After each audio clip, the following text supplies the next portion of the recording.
Panibagong episode na naman ng ating pagsasaluhan mga ka-energy. Handa na ba kayo sa mga bagong kaalaman na may kinalaman sa enerhiya? Ako po si Jasmine Romero. Welcome sa Basta Enerhiya, Sagot Kita. Hello, Director Patrick. Hello, Miss Jasmine.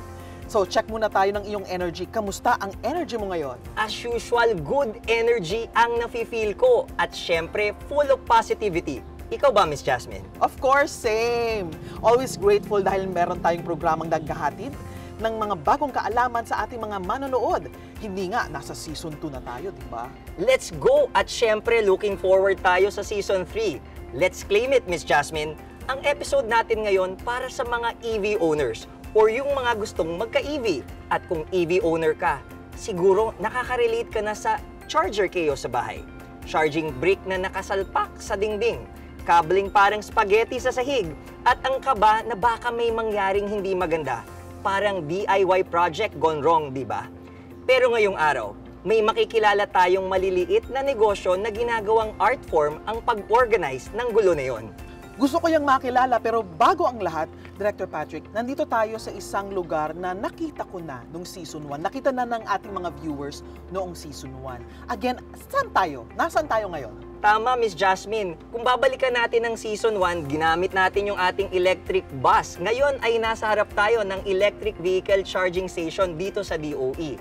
Meron itong 4 na fast charging ports. Kaya kung kayo'y nangangailangan mag-top up ng mabilisan, available po yan dito lamang sa DOE. And speaking of charging, para kang nanonood, kanina nga, di ba, pinag-uusapan natin, para kang nanonood ng isang home makeover na ang bida ay EV charging station. Sa likod ng mga pagdami ng EV users sa bansa, may mga negosyong nag-iisip kung paano gawing ligtas, malinis at stylish ang pag-charge. Kilalanin natin ang IP Designs at alamin kung paano nila ginawang kaaya-aya at ligtas ang pag-charge para sa mga EV users.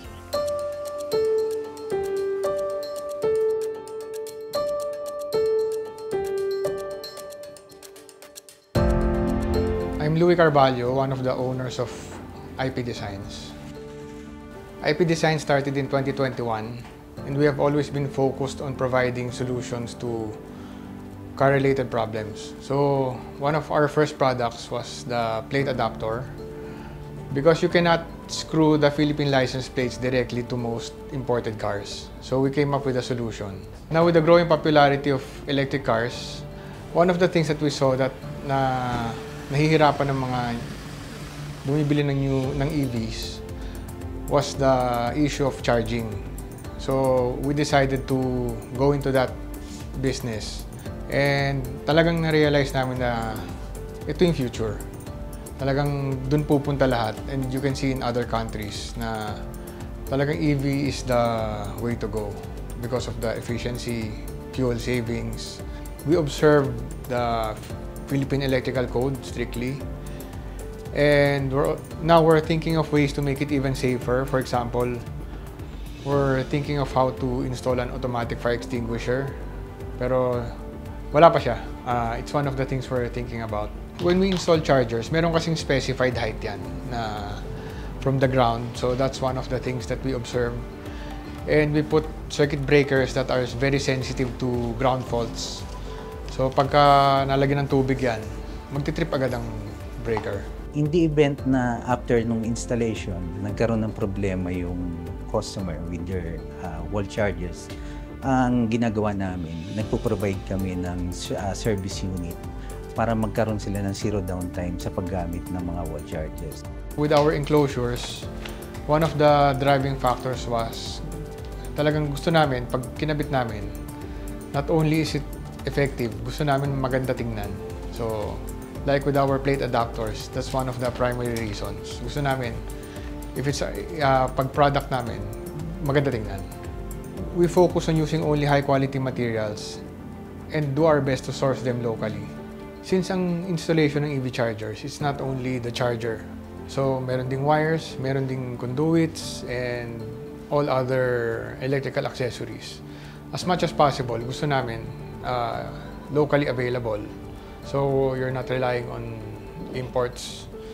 When it comes to materials naman, we can locally source ng mga mga materials na gawang Pilipino rin na kahit papaano makakatulong sa local industry natin.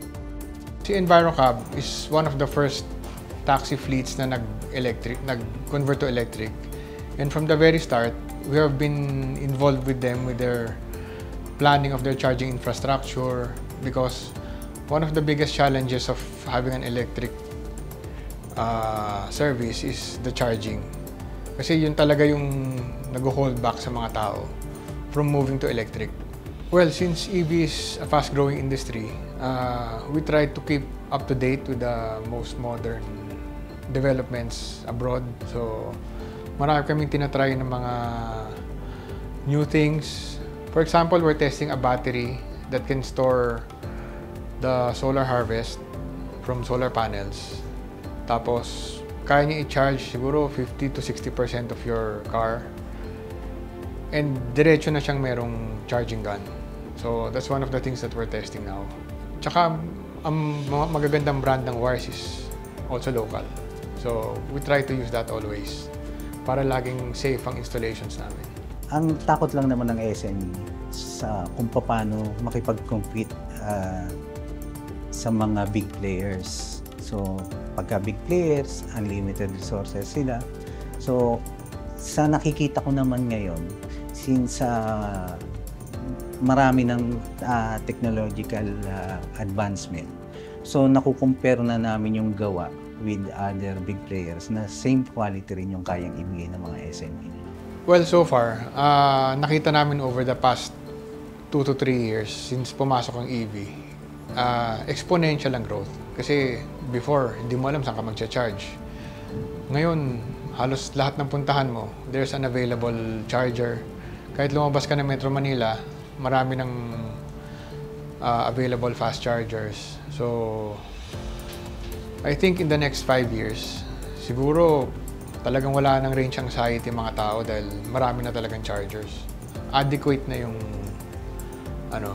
supply of chargers. So, and it's growing every day.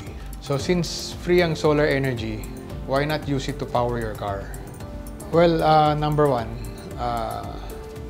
it will make the cost of operation of EVs almost zero. And ang problema kasi ng iba, during the day wala sila sa bahay. Paano nila ilalagay sa kotse nila yung nakuhang solar energy? So that's one of the things we're trying to solve. In 5 years, we hope IP Designs will be a recognized partner in providing EV infrastructure, not just for residential, but also for commercial establishments. For us, smart business means you're trying to balance innovation, cost-effectiveness, and sustainability. It's about providing solutions that make EV ownership sustainable and practical for our clients. Iba talagang mag-innovate ang mga Pilipino.